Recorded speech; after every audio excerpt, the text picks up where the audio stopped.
ಇವತ್ತಿನ ರೆಸಿಪಿ ಬಂದು ಮೊಟ್ಟೆ ವಡೆ ಮಾಡೋ ವಿಧಾನ. ಅದಕ್ಕೆ ಬೇಕಾಗಿರೋ ಇಂಗ್ರೀಡಿಯೆಂಟ್ಸ್ ಬಂದು ಬ್ರೆಡ್, ಅದನ್ನು ಪುಡಿ ಮಾಡಿ ಇಟ್ಕೋಬೇಕು. ಈರುಳ್ಳಿ, ಕೊತ್ತಂಬರಿ ಸೊಪ್ಪು, ಹಸಿಮೆಣಸಿನ್ಕಾಯಿ, ಬೆಳ್ಳುಳ್ಳಿ, ಶುಂಠಿ ಪೇಸ್ಟ್, ಹಾಗೆ 3 ಮೊಟ್ಟೆ ಬೇಯಿಸಿ ಇಟ್ಕೊಂಡಿರ್ತಕ್ಕಂಥದ್ದು, ಗರಂ ಮಸಾಲ, ಅರಿಶಿಣದ ಪುಡಿ, ಚಿಲ್ಲಿ ಪೌಡರು, ಧನಿಯಾ ಪುಡಿ, ಮೈದಾ ಹಿಟ್ಟು, ಹಾಗೆ ಪುಡಿ ಮಾಡಿ ಇಟ್ಟಿರ್ತಕ್ಕಂಥ ಬ್ರೆಡ್ಡಿನ ಪುಡಿ, ಎಣ್ಣೆ, ಹಾಗೆ ಸಾಲ್ಟು. ಅದನ್ನು 3 ಮೊಟ್ಟೆ ಇಟ್ಕೊಂಡಿದ್ದೀವಲ್ಲ, ಅದನ್ನು ನಾವು ಕ್ಲೀನಾಗಿ ತುರಿದಿಟ್ಕೋಬೇಕು ಒಂದು ಪಾತ್ರೆಯಲ್ಲಿ.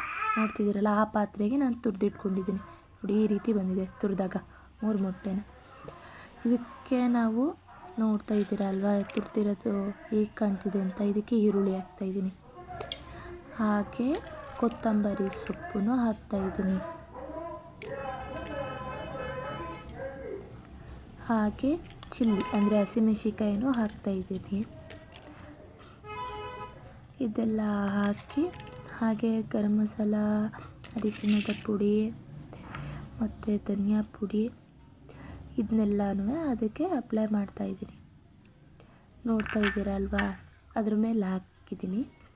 ಈಗ ಅದನ್ನು ಕ್ಲೀನಾಗಿ ಹೊಡೆಗೆ ನಾವು ಹೇಗೆ ತಟ್ತೀವಿ ಆ ರೀತಿ ಅದೇ ಹಾಕಬೇಕು, ತಟ್ಕೋಬೇಕು. ಅದಕ್ಕೋಸ್ಕರ ಈಗ ನಾನು ನೆಕ್ಸ್ಟ್ ಬಂದು ಒಂದು ಬ್ರೆಡ್ಡಿನ ಪುಡಿ ಮಾಡಿ ಇಟ್ಟಿದ್ನಲ್ಲ, ಅದನ್ನೊಂದು 3 ಸ್ಪೂನಷ್ಟು ಹಾಕಿದ್ದೀನಿ. ಹಾಗೆ ರುಚಿ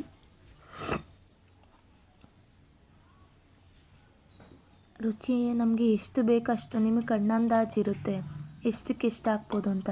ನಾನೊಂದು 2 ಚಿಟಿಕೆ ಅಷ್ಟು ತೊಗೊಂಡಿದ್ದೀನಿ.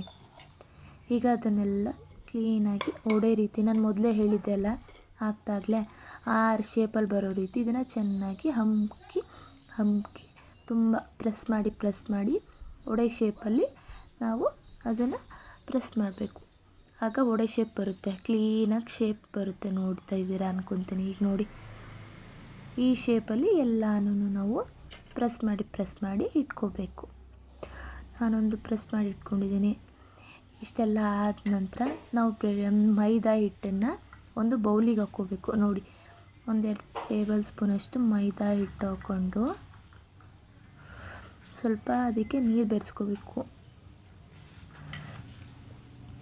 ಅದು ಭಾಳ ತೆಳುಗೆ ಇರಬೇಕು, ಅಂದರೆ ಅಷ್ಟು ತೆಳುಗೂ ಅಲ್ಲ, ಜಾಸ್ತಿ ಗಟ್ಟಿಗೂ ಅಲ್ಲ. ಸ್ವಲ್ಪ ನೀರು ಹಾಕ್ಕೊಂಡು ನೋಡಿಕೊಂಡು ನಮಗೆ ಯಾವ ಕನ್ಸಿಸ್ಟೆನ್ಸಿಯಲ್ಲಿ ಬೇಕು ಆ ಕನ್ಸಿಸ್ಟೆನ್ಸಿಲಿ ನಾವು ಅದನ್ನು ತೆಳುಗೆ ಮಾಡ್ಕೋಬೇಕು.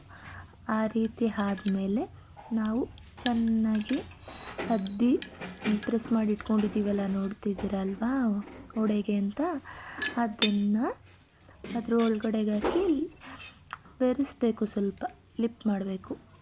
ನೋಡ್ತಾ ಇದ್ದೀರಾ ಅಲ್ವಾ, ಆ ರೀತಿ ನಾವು ಮೈದಾ ಹಿಟ್ಟಿನ ಜೊತೆಗೆ ಅದನ್ನು ಸ್ವಲ್ಪ ಅದ್ದಬೇಕು. ನೋಡ್ತಾ ಇದ್ದೀರಾ, ಪೂರ್ತಿ ಆಗಬೇಕು. ಪೂರ್ತಿ ಅದನ್ನು ಅದ್ದಾಗ ಅದು ಸ್ವಲ್ಪ ನೀರು ಹೀರ್ಕೊಳ್ಳುತ್ತೆ. ನಾವು ಇದಕ್ಕೆ ಯಾವುದಕ್ಕೂ ನೀರನ್ನ ಅಪ್ಲೈ ಮಾಡಿಲ್ಲ, ಏಕೆಂದರೆ ಮೊಟ್ಟೆಲ್ಲ ಆಲ್ರೆಡಿ ಸ್ವಲ್ಪ ಒಳಗಡೆ ಇರೋ ಭಂಡಾರನೇ ನೀರು ಬಿಟ್ಕೊಳ್ಳೋ ರೀತಿ ಇರುತ್ತೆ. ನಾವು ತುರಿದಿದಾಗ ಈರುಳ್ಳಿನೂ ಅಷ್ಟೇ ಹಾಗೇ ಇರುತ್ತೆ, ನೀರು ಬಿಟ್ಕೊಳ್ಳುತ್ತೆ.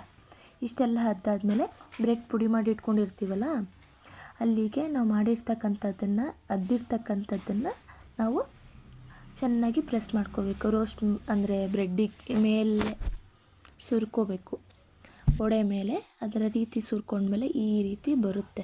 ನೋಡ್ತಾ ಇದ್ದೀರಲ್ಲ, ನಾನೊಂದು 5 ಮಾಡ್ಕೊಂಡಿದ್ದೀನಿ. ಈಗ ಅದನ್ನು ಎಣ್ಣೆ ಕಾಯಲಿಕ್ಕೆ ಒಂದು ಪಾತ್ರೆ ಇಟ್ಟಿದ್ದೆ, ಬಾಣಲಿಗೆ ಎಣ್ಣೆ ಕಾದಿದೆ ಅಂತ ಅಂದ್ಕೊತೀನಿ. ಈಗ ಬಿಡ್ತಾ ಇದ್ದೀನಿ. ನೋಡಿ ಯಾವ ರೀತಿ ಕುದಿತಿದೆ, ಎಣ್ಣೆ ಕಾದೈತೆ ಅಂತ ನನಗೆ ಗೊತ್ತಾಯಿತು. ಈಗ ಆ ರೀತಿ ಬಿಟ್ಟಿದ್ದೀನಿ. ಹಾಗೆಯೇ ಒಂದು 5 ಬಿಟ್ಟಿದ್ದೀನಿ. ಅದು ಸ್ವಲ್ಪ ರೋಸ್ಟ್ ಆಗಬೇಕು. ನೋಡಿದ್ರಾ, ಹೀಗೆ ಬಣ್ಣ ಬೆಂದಿದೆ ಅಂತ ಅರ್ಥ. ಈಗ ಅದನ್ನು ನಾನು ಒಂದು ಪ್ಲೇಟಿಗೆ ಹಾಕ್ಕೊಂಡಿದ್ದೀನಿ. ನೋಡಿದ್ರಾ, ಈಗ ನಾನು ಗ್ಯಾಸ್ ಆಫ್ ಮಾಡಿ ಒಂದು ಪ್ಲೇಟಿಗೆ ಸರ್ವ್ ಮಾಡಿಕೊಂಡೆ. ಇದನ್ನು ನಾವು ಟೊಮೊಟೊ ಕೆಚಪ್ ಜೊತೆಗೆ ತಿಂದರೆ ತುಂಬ ಚೆನ್ನಾಗಿರುತ್ತೆ. ನೋಡಿ, ನೀವು ಒಂದು ಸಲ ಟ್ರೈ ಮಾಡಿ ಮನೇಲಿ, ಟೇಸ್ಟ್ ನೋಡಿ ನನಗೆ ಒಂದು ಕಮೆಂಟ್ ಮಾಡಿ, ಹಾಗೆ ಶೇರ್ ಮಾಡಿ ಬೇರೊಬ್ಬರಿಗೆ.